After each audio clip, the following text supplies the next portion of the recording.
तो बऱ्याच दिवसांपासून माझा काही अभ्यास होत नव्हता. पण आज फायनली मी अभ्यासाला सुरुवात केलेली आहे आणि पहिला टॉपिक केलेला आहे आपण सॅम. सॅम म्हणजे सिव्हिअर अक्यूट मालन्यूट्रिशन. कारण की उद्या पोस्टिंगमध्ये आम्हाला हा पॉइंट विचारला जाणार आहे. सो त्याच्यामुळे मग आज मी भीती भीती वाटत होती. सो मी हा पॉइंट केलेला आहे. सो द डेफिनेशन काय सांगते? Severe acute malnutrition. So it is a condition characterized by weight for height less than -3 standard deviation and mid upper arm circumference less than 11.5 centimeter, and the patient should show visible wasting and there should be a bilateral pitting edema. So basically मी हे notes पण बनवले आहेत, त्यामध्ये मी असं specific points वगैरे मी add केलेले आहेत, जेणेकरून मला थोडं एक्सप्लेन करायला सोपं जाईल. सो ह्याचे कॉजेस काय काय असू शकतात? कारण की आता बघा, जे लो सोशिओ इकॉनॉमिक ग्रुपमध्ये जे लोक येतात त्यांच्यामध्ये बेसिकली हे आपल्याला पाहायला मिळत असतं. कारण की त्यांच्यामध्ये डाएटमुळं खूप साऱ्या डेफिशियन्सी तयार होत असतात.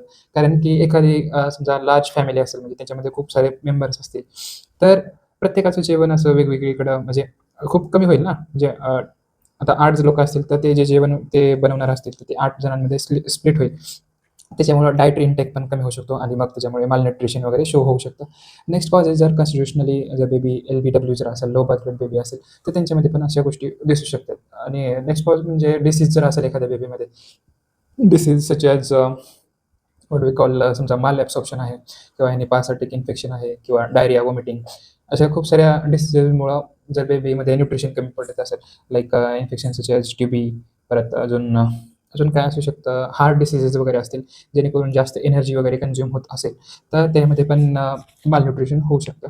अजून काही खूप सारे कॉजेस असू शकतात, जसं की काही फॅमिलीमध्ये डाएटच कमी पडतं, तर काही मिसबिलीव्हज वगैरे असतात किंवा अजून बरेच सारे रिझन असू शकतात. आता बघू, सोशल प्रॉब्लेम्स म्हणून ते हेडलाईन आहे. म्हणजे समजा काही अंधश्रद्धा वगैरे असेल, तर त्यामध्ये डायटरी इनटेकसुद्धा कमी असतो.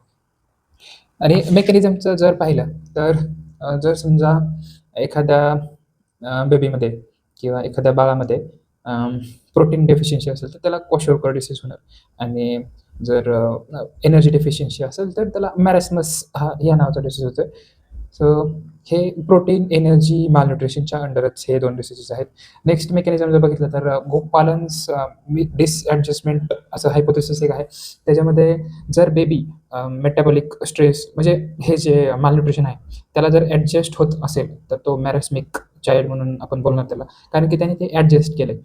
आणि जो ॲडजस्ट करणार नाही, त्याला क्वॉशोरकर होईल.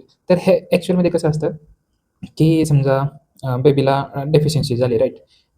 समजा एनर्जी डेफिशियन्सी झाली, तर त्याच्या बॉडीमध्ये ही एक स्ट्रेसफुल कंडिशन आहे आणि आपल्याला माहिती आहे, जर स्ट्रेस येत असेल, तर कोणतं हार्मोन ॲक्ट करणार? तर कोर्टिसोल. हे कोर्टिसोल काय करतं, की एनर्जी तयार करायचा ट्राय करतं through many mechanisms such as ग्लुकोनिओजेनेसिस, अशा ह्या सगळ्या गोष्टींमुळं त्या बॉडीमध्ये एनर्जी तयार करण्याची मेकॅनिझम चालू होते आणि एनर्जीची डेफिशियन्सी कंप्लीट करायचा प्रयत्न होतो. आणि प्रोटीनचं पण ब्रेकडाऊन वगैरे न करता तिथं सिंथेसिस चालू होतं. कारण की इन्सुलिन आणि इन्सुलिन लाइक ग्रोथ फॅक्टर्स पण त्या बेबीमध्ये सिक्रेट होत असतात ॲज ॲडॅप्टेशन. सो त्याच्यामुळे प्रोटीनची डेफिशियन्सी होत नाही, पण एनर्जीची डेफिशियन्सी असते आणि त्याचं कम्पेन्सेशन केलं जातं. त्यामुळे ते बेबी मॅरेस्मिक फीचर्स शो करत असतं. म्हणजे सगळं फॅट लॉस होतं आहे, सगळे असं स्किन पण असे टर्गरनेस, जे काही असेल ते टर्गर, स्वेलिंग ते निघून जाते. असं अशा भरपूर साऱ्या गोष्टी ते मॅरेस्मस नावाच्या डिसीजमध्ये दिसतात. आणि जर बेबी ॲडजस्ट नाही झाला, म्हणजे जर त्याची ॲडजस्टमेंट वगैरे नाही झाली, तर तो क्वॉशोरकर होतो. क्वॉशोरकर डिसीज शो करतो, राईट? आणि नेक्स्ट हायपोथेसिस आहे ती गोल्डन रॅडिकल हायपोथेसिस असतं.